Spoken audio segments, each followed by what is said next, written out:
using the Treemap as a slicer. So by default, most of the Power BI visuals supports cross-filtering. So I wanted to use that functionality to actually cross-filter my data. But instead of using it as a traditional like a tree map, I actually wanted to show it as a slicer. So there are a few benefits of doing it that way. So one is I wanted to use the tooltips functionality. So I cannot use the tooltips functionality on the default slicer. So I wanted to use the tree map as a slicer so that I could use the tree map, the tooltip functionality.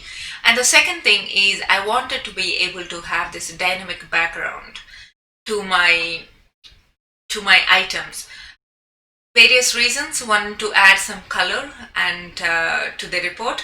It's not only just to add the color, but it's more like it makes it look nicer.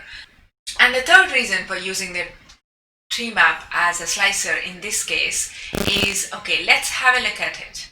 So for example, tree map definitely gives me the functionality I'm after.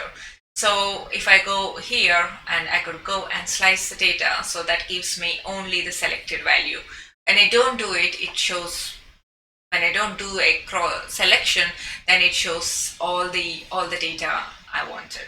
But if I actually use the normal slicer, for example, in this case, I have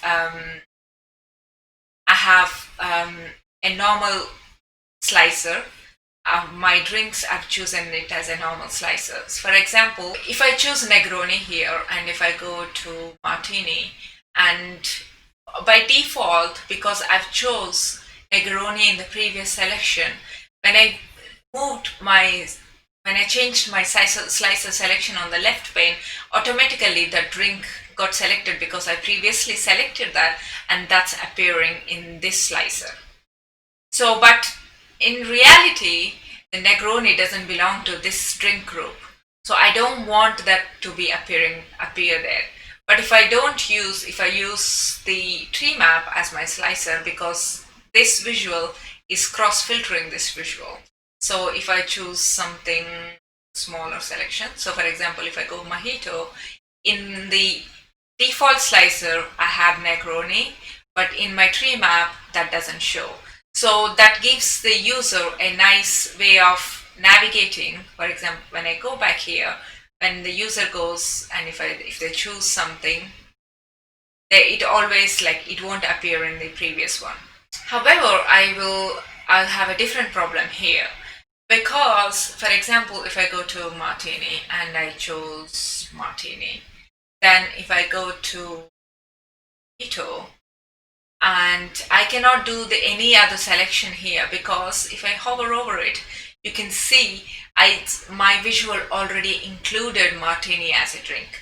That is the reason I am using this hint to show is when there is, for example, if I go to Mojito and choose Mojito, I get Mojito as selected. And then if I go to Martini, automatically it's saying, because I already got Mojito got selected. Even if I don't go to Mojito, maybe let's go to something which has only one drink.